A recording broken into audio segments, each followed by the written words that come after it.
Today we're playing with a paraliminal that's called active listening. I really want to put a shout out to our dear friend and colleague Deborah Poneman, who was a great consultant on this particular program. Active listening is something that I've been teaching for decades around the concept of using our nonverbal behaviors most effectively. When we are communicating in a way that is really connecting with people, what happens is all of our nonverbal behaviors are congruent with the message that we're trying to articulate. I'll give you another way of thinking about this. If you're agreeing with somebody, you'd go, uh-huh, uh-huh. Or you wouldn't go, yeah, sure, I agree with you. Oh, yeah, no, I believe everything that you're saying. What you would do is you would be congruent in your verbal and nonverbal behavior. One of the things that Deborah Poneman brought in was an idea that I actually just recently got to come to an appreciation of. It's this idea of social capital or relationship capital. There's an idea that when we interact with somebody, we're building points of goodwill. And you might build, say, 10 points of goodwill over a period of a year of authentically showing up with somebody, helping them to trust you for who you are, and that you have a mutually desired interest to be with the person that you're communicating with. Now, as soon as you tell your friend about someone else who you really trust, that person immediately has 100 points of goodwill. And what's interesting about this is this idea of what is the capital that's really being exchanged here? What's the value that's here? And this idea of relationship capital, or a sense of goodwill, the ability to help or serve someone else in getting to where they want to go, that's the real currency of relationships. Now, if you have something to say to somebody and you want to tell them, give them a big download of everything you know, a key idea here is that people don't care what you know until they know that you care.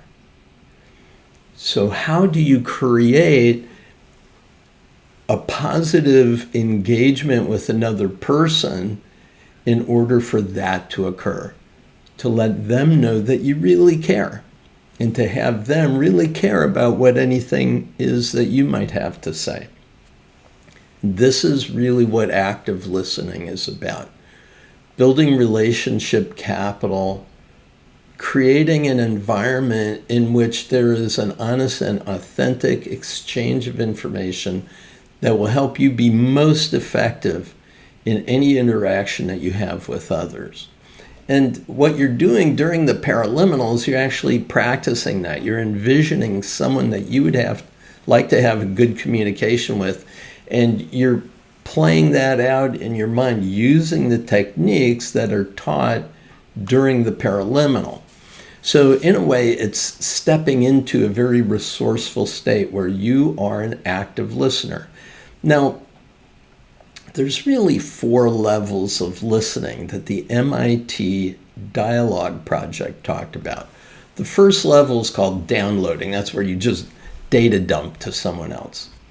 The second level is debating. This is where it sounds like you're having a conversation, but you're really arguing about a point that you have and a point that the other person has. That's debating.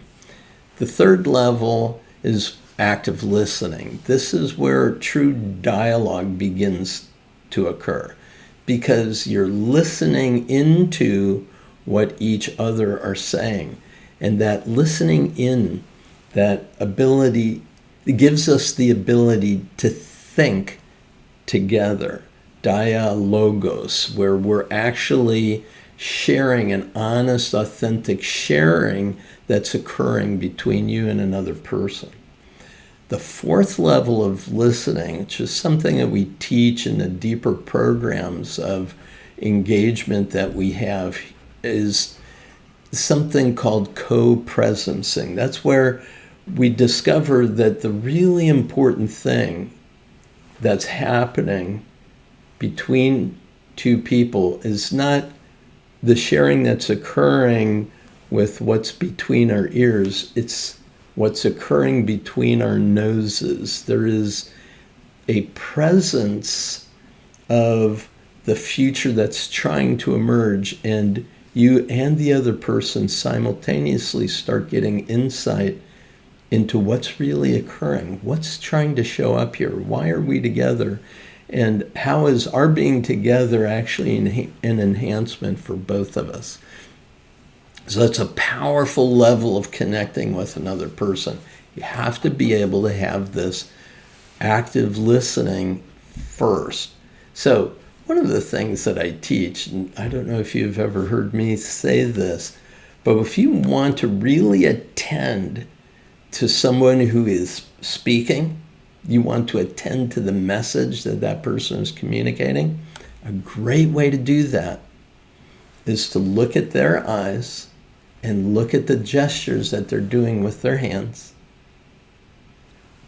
while simultaneously you're aware of yourself and what your hands are doing. Cool. Because what this does is it gives us a simultaneous awareness of 3 points of view. The first point of view or perceptual position that we maintain is ourselves. Through our eyes, through our ears, we're aware of ourselves. Second perceptual position is the other person. So what does the other person look like? What's the sound of their voice? What's their tonality? What are the words that they're saying? What gestures are they engaging in? And the third, and if you can, see through their eyes at you, which is really a cool thing to do. It's the idea of walk a mile in another person's moccasins, or see the relationship from the other side of the table. What is the other person actually seeing and hearing when you're communicating? So that's second perceptual position. Third perceptual position is the context of what's happening as you and the other person are interacting. It's almost as if you're up there on the ceiling looking back at you two communicating.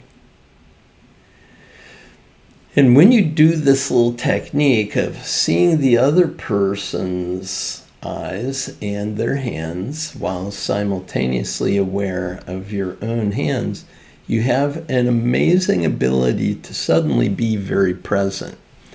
Now, why active listening is so important right now is that there's so much noise in our environments. There's so many things that are distracting us. So many things have our attention. And while we like to think, oh, we can multitask, the truth is that most stimuli that are trying to get your attention are distracting. It's like driving in the car while drinking a cup of coffee, combing your hair, brushing your teeth, and cooking a bowl of soup on the dashboard. And it's just, there's too much going on almost all the time. And what we have to be able to do is we have to be able to say, okay, the rest of that world is not important right now. The most important person in this world right now is the person who's standing or sitting directly in front of me. And when you can do that, now you can really attend to what's happening. But if your phone goes off, if you're looking here, if you're going like that, disaster. I remember years ago, the business partner that I set up learning strategies with back in 1981, we were consultants for a big company in the Midwest. And we were meeting with a very high-powered director of a huge division of this company. And we met at a fancy restaurant. to really get to know him. It was being brokered by a training person from within the company.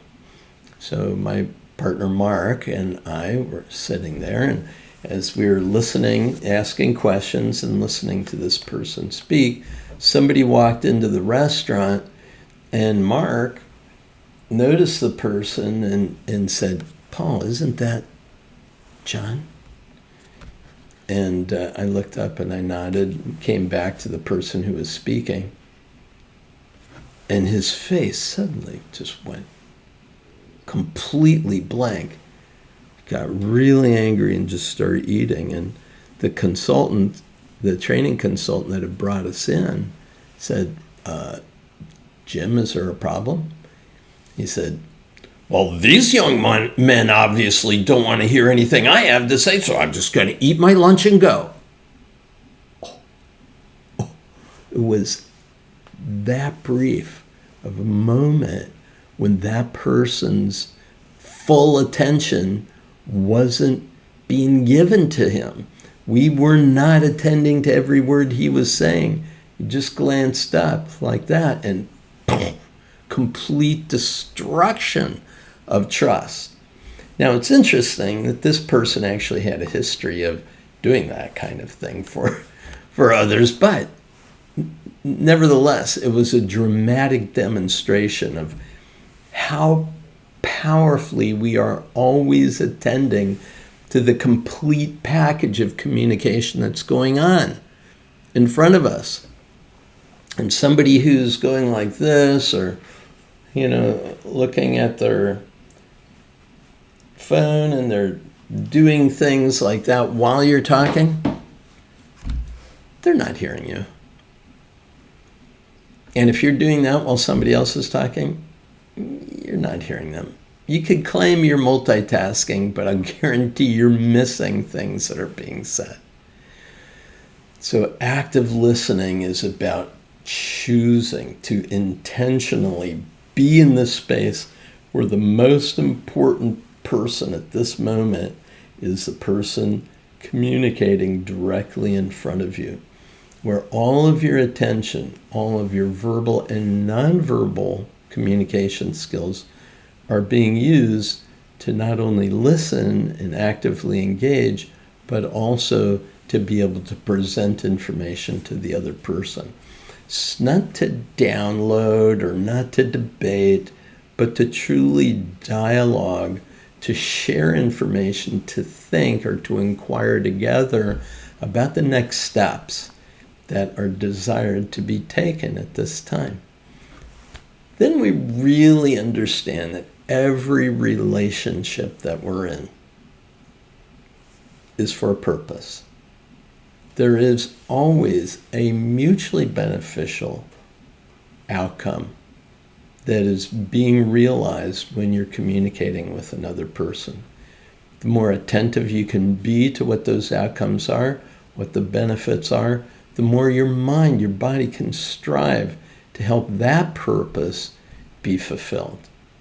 Well, enjoy listening to this active listening program. It's such a blast and such a joy to be able to make it.